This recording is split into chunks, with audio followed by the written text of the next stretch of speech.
Chapter 215. In the shadowed depths of a forsaken battlefield, young Boda, clad in battered armor, plunged his chainsaw blade into the writhing form of a monstrous Leviathan. Blue ichor splattered across the barren ground as the beast's final gasp echoed like thunder. "Do not think this is over. Don't think you've won." Its grotesque face twisted in malevolent glee. "Rita is also a queen, just like us. A Leviathan." Boda's eyes blazed with fury, his voice a raw scream piercing the chaos. "No way! That's not true! Shut your mouth." Shut up!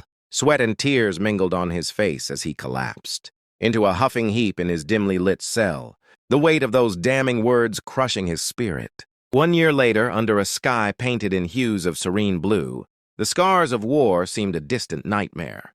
Rita had returned, and with her came a fragile semblance of peace.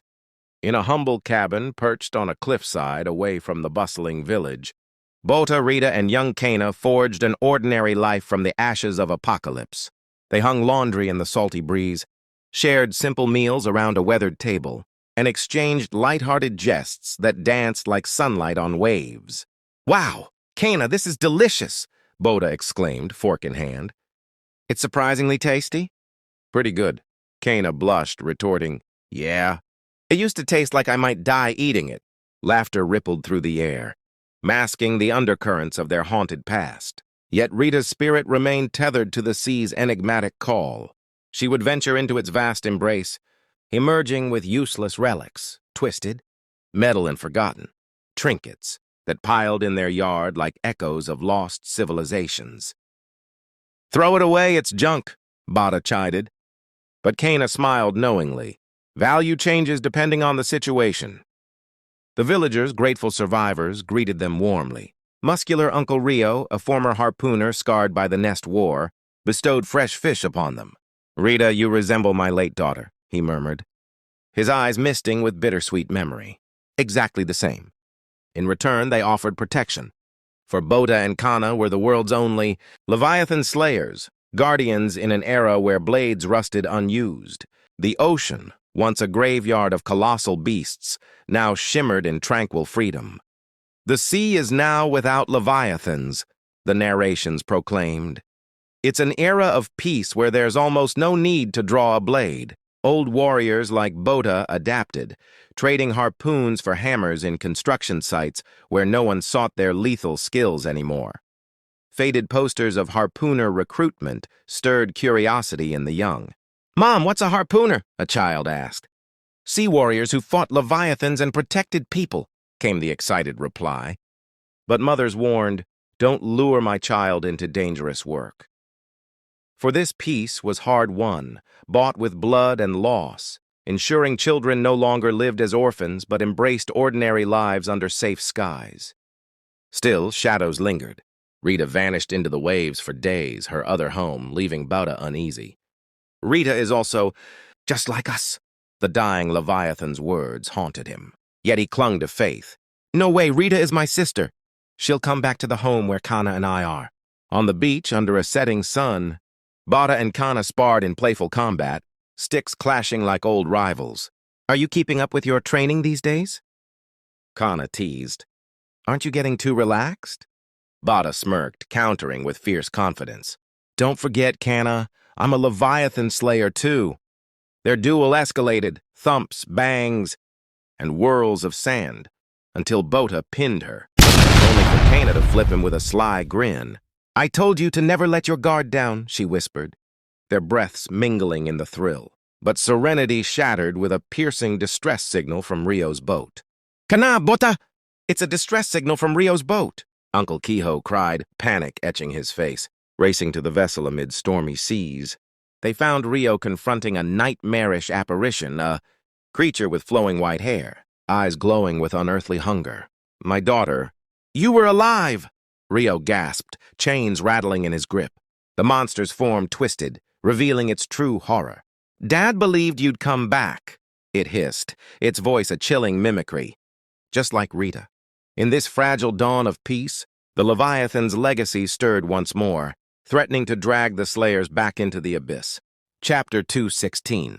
In the vast, unforgiving expanse of the ocean, under a sky heavy with unspoken dread, a small boat cut through the churning waves. Rio, a hardened survivor with tousled brown hair and eyes sharpened by years of loss, stood at the bow alongside Sia, the enigmatic white-haired girl whose eye patch hid secrets as deep as the abyss.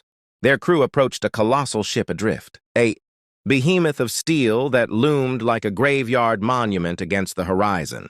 What the hell is happening to Rio? A voice shattered the tension, echoing over the roar of the engine. The boat shuddered as it drew closer. Splashes erupted around them, unnatural and frantic. Pirates? One muttered. No, could be engine failure. Another replied, voice laced with false hope. But as they neared, the truth clawed its way into view. The massive vessel was no victim of mechanical woe. Its deck was a slaughterhouse, bodies strewn like broken dolls.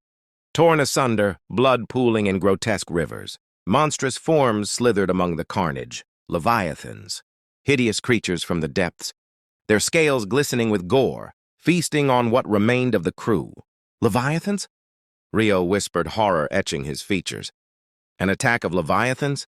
Saya echoed, her voice steady but her grip tightening on her weapon. No way, and the words hung in the air like a death knell.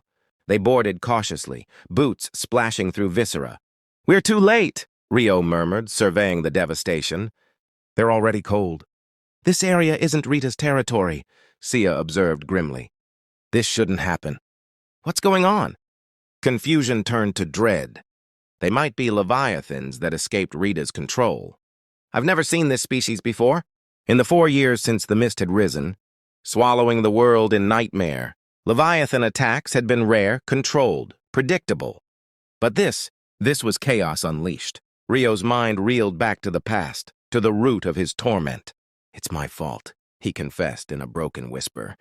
Flashback gripped him, a bloodied man, Boda or Kana, as some called him, trapped in a cage aboard another doomed vessel. Rio, the man gasped, relief and madness warring in his eyes. You're safe! Reunion soured by revelation. Boda, grief-stricken father, raving about his lost daughter. My daughter, Sia, was such an angelic child. She loved living on Apple Tree Island. Memories flooded. A happy family shattered by a typhoon 3 years prior. Leviathans riding the storm's fury. A little girl slipping into the raging sea. Dad! Her cry pierced the thunder. Sia! Boda's desperate scream swallowed by waves. I thought we could finally live happily. But she disappeared right before my eyes. The sea took her. But delusion twisted truth. In the present, aboard the blood-soaked ship, Boda led them below deck with manic glee. You must think I'm crazy, he laughed, eyes wild. But it's a miracle. In a dimly lit chamber, chains rattled. A figure hung from the wall, emaciated, blindfolded, long hair cascading like a shroud. This is my daughter, Sia. The blindfold fell. What stared back was no child. A grotesque hybrid, human torso merging into a scaly tail, flukes thrashing weakly. A mermaid? No, something far worse. Infected, mutated by the depths. A mermaid? Rio recoiled. No, there's no way mermaids exist, Sia snarled, weapon raised. A Leviathan? Or an infected human? Horror deepened. What is it? The creature roared, a guttural "Caw!" echoing through the hull, jaws unhinging in unnatural fury. She's a bit different, Boda cooed. Undeterred, stroking the abomination's cheek. But she's definitely my daughter. I'm sure of it. I'm her dad. Your daughter is already, Rio began, pity turning to rage. This is just like Rita, right? Sia interjected, voice trembling with recognition. Boda's madness peaked. Sia will overcome it, like Rita. She'll be healthy again and walk on 2 legs. You can understand me, right? He pleaded with Rio, eyes pleading for validation in insanity. Yes, Rio lied softly, heartbreaking. I fought all night to protect Sia. The creature cackled, "Ke-he-he-he!" a sound that chilled the soul. As sunset bled across the sky, painting the waves in fire, Boda murmured, It's sunset. They'll come again. Night fell like a shroud. The sea stirred. Distant splashes grew to a chorus of shrieks. Leviathans, hordes of them, emerged from the depths, drawn by blood and madness. Sha! Scree! They swarmed the deck, tentacles lashing, jaws snapping in frenzied hunger. A blinding flash erupted. Gunfire? Desperation? "Shut me!" A cry lost in the chaos. The horde closed in unstoppable. Rio and Sia stood back to back, weapons gleaming in the moonlight, facing the abyss that had claimed so many. In this world devoured by the deep, survival was a fleeting illusion. And as the Leviathans descended, one truth echoed eternally. The sea never forgets. It only hungers. Chapter 217. If you enjoyed this manhwa recap, don't forget to like, subscribe, and turn on notifications to help our channel grow and continue bringing you more epic manhwa content. Also, let us know in the comments, what country are you watching from? We'd love to see how far this video has reached and connect with manhwa fans around the world. Your support truly means everything to us. Thank you for being part of the journey. And now let's dive in. In the merciless torrent of a world swallowed by eternal seas, where humanity's remnants clung to rusting hulks like barnacles on a dying whale, a nightmarish colossus burst from the abyss, the Leviathan. A bloated behemoth encrusted with ancient horrors and pulsating with raw, primal fury loomed over the battered ship, its grotesque form eclipsing the storm-lashed sky, its jaws unhinged in a thunderous bellow that shattered the air, sending waves crashing like vengeful gods. "A human? No. A Leviathan," gasped one survivor, his voice a fragile thread in the chaos. But Kana, the ethereal warrior with silver, hair whipping like storm-tossed, silk and an eye patch, concealing wounds of battles past, stood unyielding, her lips curled into a fierce, almost ecstatic grin, violet eyes blazing with unquenchable fire. "It's coming!" she cried, her voice cutting through the roar like a harpoon through flesh. The beast lunged, its massive claws rending metal and bone with equal savagery. Blood sprayed into the rain, mingling with the saline fury of the flood. Soldiers screamed as they were torn asunder, their bodies hurled into the churning depths. Young Bada, the harpoonist with fire in his veins and terror in his heart, clung desperately to a splintered railing, his world spinning in a vortex of pain and dread. "Bota!" echoed a desperate shout amid the carnage. Rio, the grizzled veteran whose scarred face bore the weight of lost worlds, fired relentlessly, his harpoon gun barking defiance. But the ship groaned in agony, listing perilously as the Leviathan's assault threatened to drag it under. "Damn it! At this rate, the ship will go down first!" Bada wailed, his voice cracking with raw despair. "Keep moving!" Rio bellowed, his command a lifeline in the storm. Yet amid the pandemonium, Kana advanced like a specter of vengeance. From her form erupted tendrils of emerald shadow, writhing serpents of pure, devastating power that pierced the Leviathan's hide with visceral crunches. The monster howled in torment, its blood erupting in geysers that painted the deck scarlet. Kana's strikes were merciless, each one fueled by a storm of inner turmoil, rage, sorrow, and a love she dared not name. "Well done! Kill it, Kana!" Rio roared, his voice thick with pride and unspoken affection. The Leviathan shuddered, collapsing in a tidal wave of gore. But victory's echo was shattered as something stirred within its ruined carcass, a smaller, more cunning abomination, its single eye burning with paternal wrath. "Did it come here to save its children?" Bada whispered, horror dawning in his widened eyes. The father Leviathan rose, its voice a gurgling rasp of seawater and hatred. It lunged with blinding speed, targeting Rio in a frenzy of revenge. "It's only targeting Rio. We don't even matter to it," Kana realized, her heart clenching like a vice. "Is it trying to get revenge?" Claws like iron vices seized Rio, slamming him against the wreckage. Blood bloomed in the water, and Rio's agonized cries pierced Bota's soul. "Stop! Look over here!" Bada screamed, desperation igniting his courage.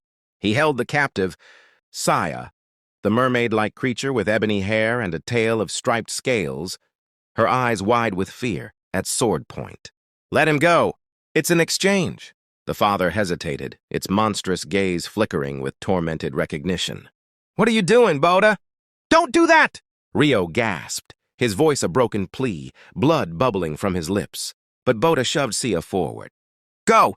Saya wailed in terror as the father snatched her, cradling her protectively. "No! Protect Bota, my daughter!" Rio cried, his words a heartbreaking mix of delusion and love, mistaking the beast's bond for his own fractured family. Rio. It's already too late. That child is different from Rita. Bota murmured, tears mingling with rain, his voice heavy with grief.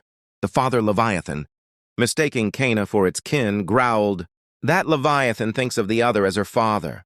"Shut up, be quiet," Rio snarled through his pain. "No, Sia, don't go," the father pleaded as confusion reigned. Sia, now free, twisted in anguish. "Krah!" she snarled, her voice a guttural cry of conflict.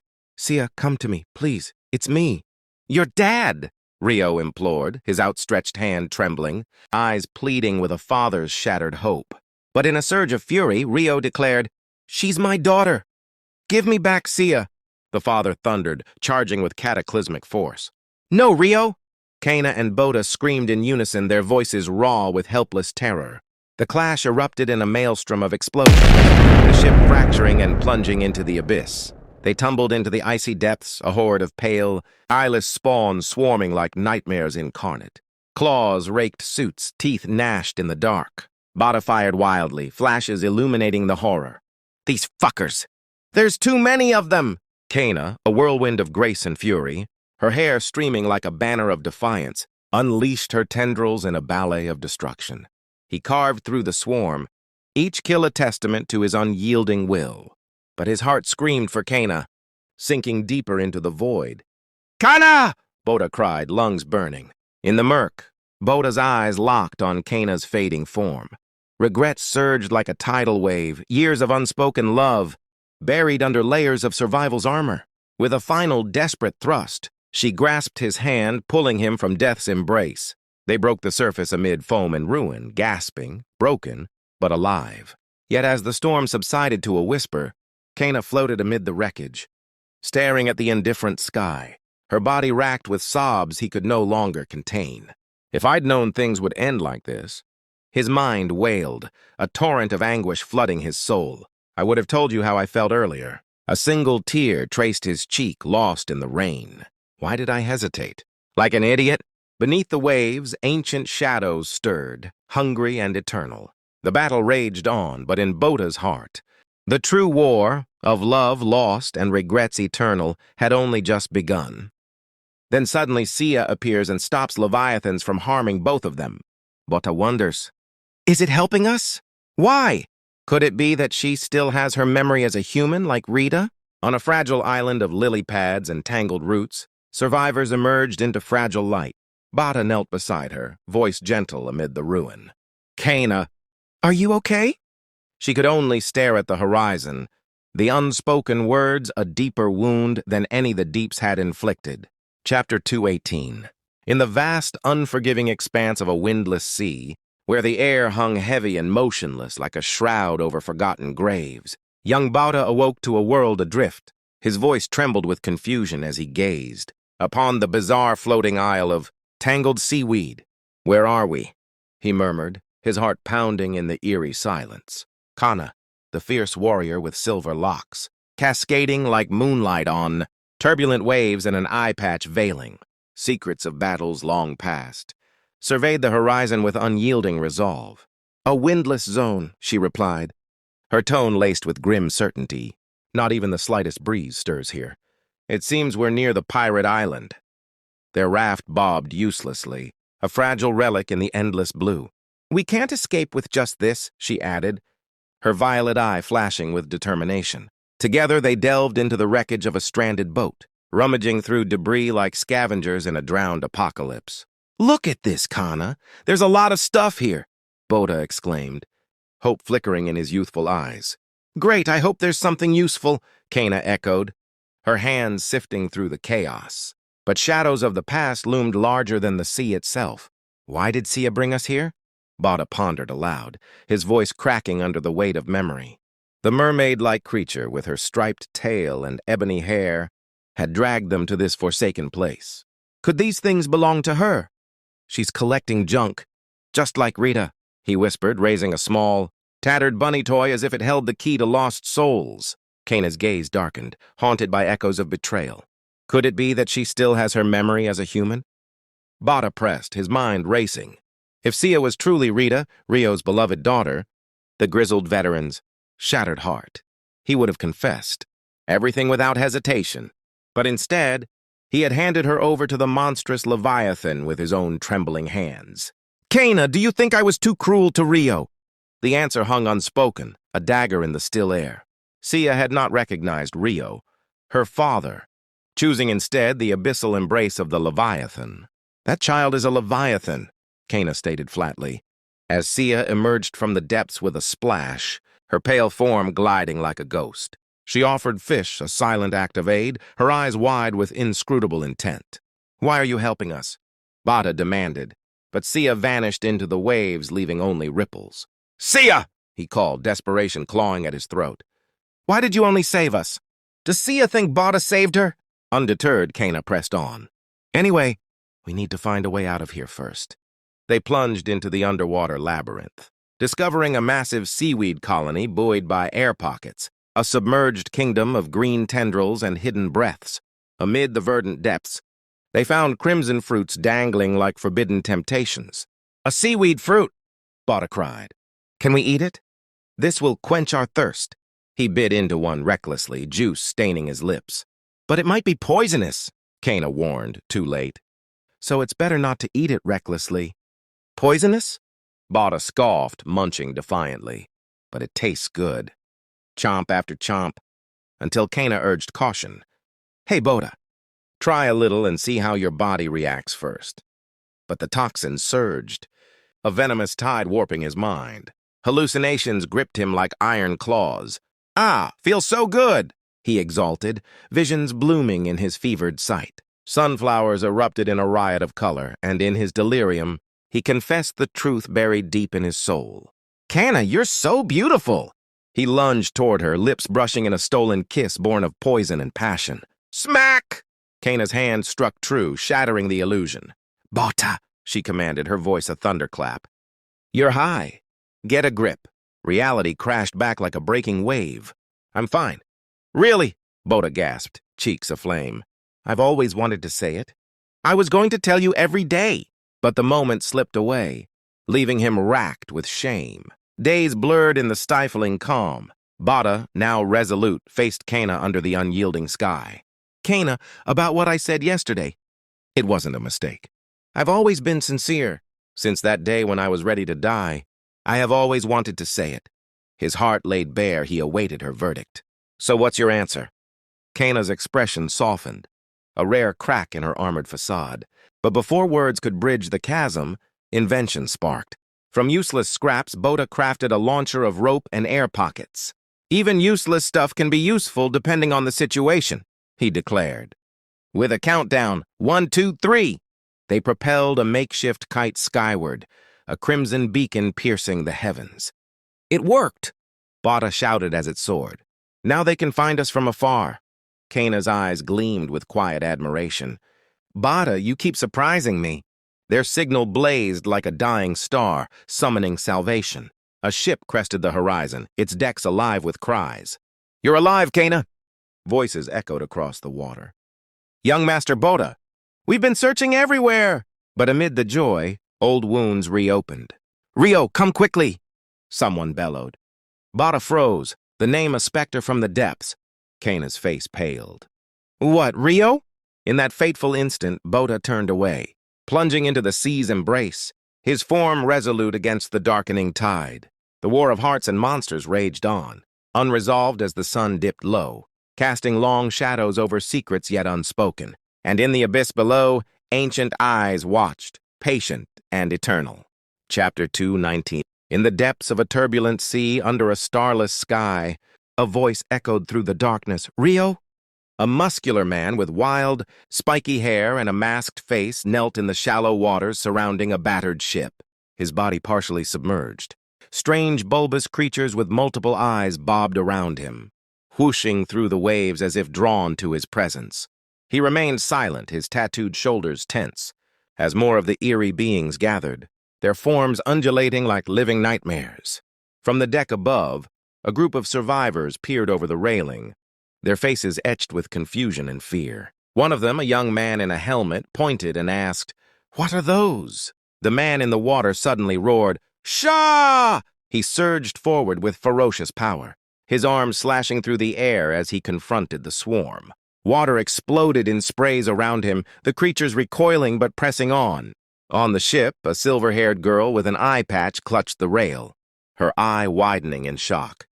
Something's wrong with Rio," she exclaimed. Beside her, a burly companion muttered, "He looks like a merman." "Rio!" she called out desperately. But as the man raised a gleaming weapon, the girl gasped. "That's my sword!" A brown-haired boy nearby gritted his teeth and explained grimly, "It replaced his body." The scene shifted to a horrifying revelation. A discarded, damaged husk of a body lay abandoned in the undergrowth, its features twisted in agony. "It abandoned his damaged body," the boy continued, "and replaced it with Rio's body." The transformed Rio let out a blood-curdling screech. "Keh!" A massive splash erupted as a colossal Leviathan burst from the depths, its tentacles thrashing wildly. The survivors on the ship reeled back. "Whoa! What?" one shouted. The silver-haired girl barked orders, her voice sharp with urgency. "It's dangerous! Everyone, get back!" A red-haired boy took charge, herding the group toward safety. "Everyone, get inside the cabin!" Screams filled the air. "Ah!" as panic spread. The girl snatched an axe from a rack, yelling, "We need weapons!" With a resounding thud, the massive creature slammed against the ship's hull, shaking the entire vessel. The Leviathans began climbing the sides, their slimy forms wriggling upward. "They're climbing up!" someone warned. "Run!" a victim cried out in agony. "Ah!" as a creature's jaws crunched down, blood spraying. Tentacles stretched grotesquely, swooshing through the air with deadly intent. "Arch!" another survivor yelped as he dodged a swipe, sliding across the deck. The monsters slurped and slurped, devouring their prey with horrific efficiency. A trapped man clawed at the wood, begging, "Ah! Save me!" His body wriggled futilely as he was engulfed. One of the fighters shouted in realization, "They're not mermaids! They're Leviathans!" The devoured man gasped in his final moments, his eyes bulging in terror. In a moment of reflection amid the chaos, the brown-haired boy recalled the trap that had led them here. "Kana and I were bait," he thought, his face shadowed. "They trapped us on a remote island far out at sea, as a trap for those who would come to rescue us." A red kite fluttered in his memory, a signal that had lured them into this nightmare. Amid the horde, a tall, ethereal figure with long black hair emerged, surrounded by lesser creatures. "Sia!" The boy identified her, and she responded with a chilling grin, her eyes gleaming with malice. "So you were the leader!" the boy snarled, confronting her. Saya erupted into maniacal laughter. "Ka-ka-ka-ka-ka-ka-ka-ka!" Her form twisted, promising vengeance. Bada, glowing with an inner rage, declared, "I'll make you regret using harpooners as bait." The ship rumbled under the assault as he and the silver-haired girl leaped into the fray, jumping from the deck amid a swarming mass of Leviathans. Slices rang out as blades cleaved through monstrous flesh, thumps echoing with each fallen body. The creatures screamed in agony, their forms shattering under the relentless attacks. Inside the cabin, hidden survivors watched in awe. "Wow, they're like a storm." "Amazing," one whispered. A young boy fidgeted, asking, "Shouldn't we go fight too?" An older man with white hair placed a hand on his shoulder. "You're helping them by staying hidden," he replied. "Right." Outside, the battle intensified. "Qua!" the transformed fighter bellowed, swinging his sword high atop the writhing pile of enemies. "Bada, watch out!" the silver-haired girl warned as a Leviathan lunged.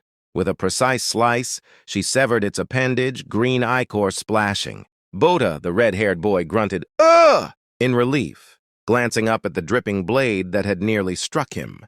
If it had been using gas output, he thought darkly, my head would have been split open. Bada swung his blade with ferocious precision, slicing through the grotesque tendrils that lashed out from Rio's mutated form. The creature, once a man but now a hulking abomination fused with Leviathan flesh, recoiled as green ichor sprayed across the deck. Clang! Bada's weapon clashed against the beast's armored hide, forcing it to bulge and distort under the impact. Rio let out a guttural roar, "Qua!" as spikes erupted from his body in a desperate counterattack. splurting azure fluid that splashed against the surrounding chaos. Bada grunted in pain. Go! But held his ground, his muscles straining against the onslaught. The battle intensified as Bada pressed forward, his sword stabbing deep into the writhing mass. Ooh! He cried, twisting the blade to slash, through more tentacles that whipped through the air. Like deadly whips, the deck trembled under the force of repeated clashes, slashes carving paths of destruction through the Leviathan's extensions, sending fragments flying in a whirlwind of blue energy. Rio's form convulsed. His body hurled backward before crashing down with a heavy thud. Bada stood over him, panting as the others watched. Rio, Bada murmured, raising his sword once more. Beside him, Kana nodded grimly. It's not over yet, Bada. Yeah, he agreed, his eyes fixed on the fallen figure. Essia, Bada called out. But the scene shifted as the Leviathan's remnants stirred.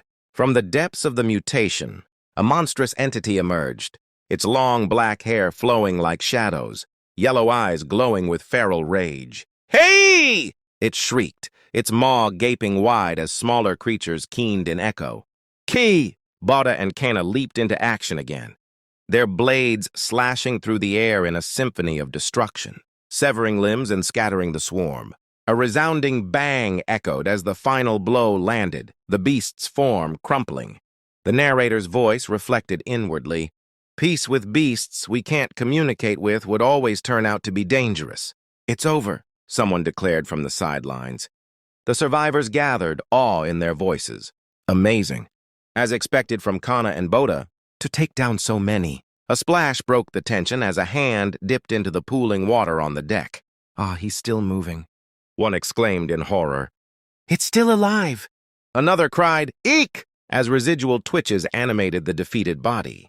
Bada and Kana exchanged a tense glance, the weight of the moment hanging heavy. Drag. The body began to slide toward the edge, pulled by unseen forces into the dark waters below. Ah! Rio's form gasped faintly, his eyes dimming. See ya, he whispered, reaching out one last time before the sea claimed him. Swoosh. The remnants dissolved into the waves. The group stared in disbelief. I can't believe this, one muttered. Bada lowered his head. Rio, Kana added softly. Even Rio losing his body. It seems he didn't lose his love for his daughter, just like Rita. The one who resembled Rita wasn't Sia, Bada continued, his voice steady amid the sorrow. It was you, Rio. As the body sank deeper, a final wish floated in the air. May you meet each other in a place without pain or suffering. And be happy together. The survivors stood at the railing, watching the form vanish into the abyss. Goodbye, Rio, they bid farewell, the ocean swallowing the last traces of the leader who had become a monster. Chapter 220. In the vast, flooded world, a unique vessel known as the Rada sails across the seas, serving as a marriage ship to connect isolated communities and prevent inbreeding by allowing young men and women to travel freely between settlements every 3 years in search of partners. Visitors aboard can offer a name tag to someone they fancy, requesting a date, and the recipient must accept. As the Rada approaches Apple Tree Island, the harpooners prepare by donning their formal uniforms. One harpooner reminds the group that they usually wear outerwear, but with a ship arriving, uniforms are necessary. Ensuring the guest's safety is paramount, as it falls under a harpooner's duty. He turns to Bada, urging him to be patient despite any discomfort. Bada fidgets uncomfortably, complaining that his collar feels too tight and wondering if it has shrunk. Kana, standing nearby, points out that it's because he buttoned it wrong. Flustered, Bada asks where he went wrong. Kana glances down with a slight exasperation, calling him a dummy as she smoothly adjusts his buttons, bringing them close in an intimate moment that leaves Bota blushing and speechless. 2 older men observe the pair from afar. One expresses suspicion, saying he knew he wasn't imagining things, and asks the other what he means by seeing things. The second man directs his attention to Bota and Kana, noting that something definitive seems to have happened between them. He recalls a recent visit to see Kana, where he found her and Bota rolling around together on the beach. Though they claimed it was just training, the atmosphere felt unusually charged. In a flashback to that day, Bota and Kana are shown in a close, almost tender position, their faces inches apart amid a strange mood. The man, watching from a cliff, interprets it as Kana giving Bota a distress signal. Startled upon spotting the observer, Bota and Kana react with surprise, and Kana suddenly twists Bota's arm, eliciting a crack and a pained yell from him as he tumbles. The man reflects that the twist actually felt off, as if something more was at play. Later, when the group finally strands two figures on Mermaid Island, a silhouette of three people atop a ruined peak is seen under a dramatic sunset, with one calling out, "Young master!" Instead of happiness, the stranded seem rather disappointed. Back in the present, one of the men suggests it could be. Rumors spread like wildfire across the island that Bota and Kana are dating. Rita, Bota's younger sister, overhears this in shock, exclaiming in disbelief about her. Brother and Kana, her friends confirm the gossip has swept the entire island. Surprised that Rita, who lives with them, didn't know, Rita admits she had no idea, then waves goodbye cheerfully, telling them to take care. In a lab filled with scientific equipment, an eccentric doctor with wild hair and goggles muses philosophically that marriage and childbirth are essential for humanity's prosperity, viewing life as a means to pass genes to the next generation. Sipping his drink, he declares that biologically speaking, Kana and Bota are a perfect, healthy female and male pair. Grinning mischievously, he wonders what kind of child would be born from their genes, eagerly looking forward to it. The doctor approaches Rita, asking if she's engaged in any reproductive activities yet. Confused, Rita questions what that means. He ponders aloud that so much time has passed. Yet she hasn't grown at all. Her growth seemingly stopped. Rita looks up curiously. He speculates whether Rita will give birth like a human or lay eggs like a fish. Huffing with excitement and admitting his curiosity is so intense, he might not sleep that night. Shivering with unease, the doctor pleads with Rita to help him just once, for the sake of humanity, by assisting with his experiment. Specifically, if she lets him extract her eggs for research. Rita recoils in horror, shouting, "No way," and slapping him hard across the face with a resounding slap. The impact sends him crashing to the floor as the lab door bangs open. A red-haired woman enters, questioning the noise and expressing concern with, "Oh dear," she scolds the doctor, warning that saying such things to a teenage girl can be hurtful. Lying on the ground, the doctor insists he really sees Rita as just a girl. In his eyes, she appears like a queen who one day will spread seeds across this world, gazing at a preserved maze-like egg in a glowing container. Meanwhile, excitement builds as the Rada finally arrives at Apple Tree Island. Crowds cheer as the marriage ship docks, and young islanders swarm with anticipation, hearts pounding. They encourage each other to do their best. Among the harpooners, one huffs nervously, feeling like his heart is about to burst. He asks his companion how he looks and if he's okay. The other reassures him that he looks fine, great even, but the first frets about what will happen if he doesn't get any name tags. As the majestic marriage ship, the Radha, docked at Apple Tree Island amid cheers and wows from the excited crowd, Bota stood tall in his harpooner uniform, saluting firmly. He declared himself Harpooner Mabota, vowing to ensure the safety of all during their stay.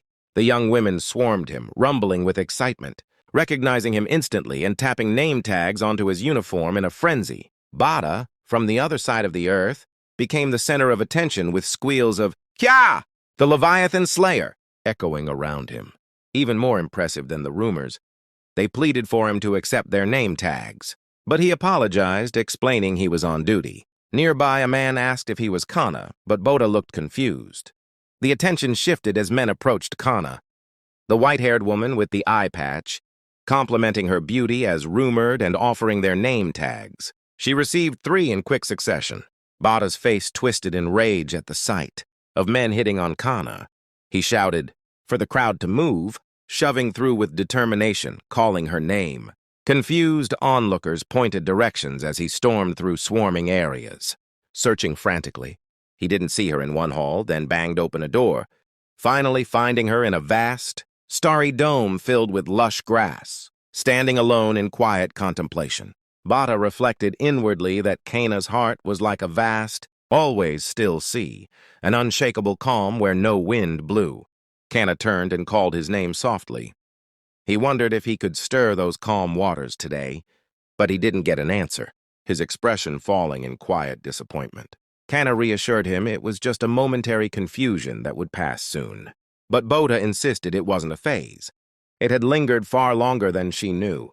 He could wait even longer, 3 years, 6, 9, no matter how long it took. He wouldn't give up. Kana attached a name tag to his uniform with a click, her face close to his. Boda declared he wanted to prove himself and be acknowledged by her alone. Always Kana. She gazed at him, thinking, why you... Kana pondered why Boda kept disturbing her daily life. The calm she strived to maintain. Her answer was simple. That's enough. She grabbed his hair firmly and pulled him down toward her. Waves crashed metaphorically in her heart as Boda confessed he had always loved her. They shared a tender kiss under the starry dome, embracing closely. He promised he would continue to love her. From afar, a silhouette watched. Kana's eye gleamed as she recalled believing she could die without regrets, giving her all to kill the Leviathans. But the nights she endured were long and lonely. In a flashback, a young Kana sat in a dim room, shaking a snow globe, her only joy, where her dreams felt trapped inside. A doctor presented a gift to young Rita, the brown-haired child who looked at it curiously. There was a time when looking at the snow globe was Rita's sole happiness, like dreams confined within. Boda had always been Kana's reliable comrade and her pride. In another memory, a wounded Boda urged her to promise she'd survive. It was always him who broke her calm. "Promise now!" A wind finally blew into her heart as she stood under the night sky, gazing at a distant house on the cliff. A silhouette of their kiss appeared in a glowing window, observed by Rita and the doctor outside. The doctor called Rita's name. On the beach under the stars, he mentioned hearing that mermaid Leviathans had attacked humans. He asked if her control was okay. Rita smiled faintly, saying she was working on peace at the bottom of the sea, though she wasn't always welcomed. Her eyes, one blue, one brown, shone with quiet resolve. She told him to inform her brother and sister she'd be gone for a while, then revealed her destination, the Himalayas. New queens were constantly being born even now, the doctor explained to Rita in the water, warning that war could break out again at any time. It was the competition between species, never ending. One side must be annihilated for it to end. In this environment, humans couldn't defeat the Leviathans. They'd go extinct. Humans must change like Rita had. But Rita, sitting calmly under the moon, countered that humans could survive just fine, not by ignoring those in despair, the doctor continued, but through helping those weaker than you with solidarity, consideration, sacrifice, respect, dedication, and love. The silhouette of Boda and Kana's kiss lingered in the narrative. Those things would once again happen, he implied. Rita pleaded, "Save us," as a splash disturbed the water. The doctor murmured about love. Close-ups captured the intimacy of Boda and Kana's kiss, their faces drawing nearer in tender moments. Finally, inside a snow globe, a miniature couple embraced amid falling snow. In a warm memory, parents presented the snow globe to young Kana as a gift, urging her to take good care of it. She admired it, dreaming aloud that she'd be so happy to live in a house like that. The prologue came to an end. Thank you so much for watching all the way till the end. Your time and support truly mean the world to us. If you enjoyed this recap, please subscribe to Xtreme Highlights Recap, hit the like button, and share this video with fellow manhwa fans. Every like, share, and comment helps our team stay motivated and pushes us to create even more exciting, high-quality manhwa recaps for you. Your support keeps this channel alive, and the journey is just getting started. See you in the next recap.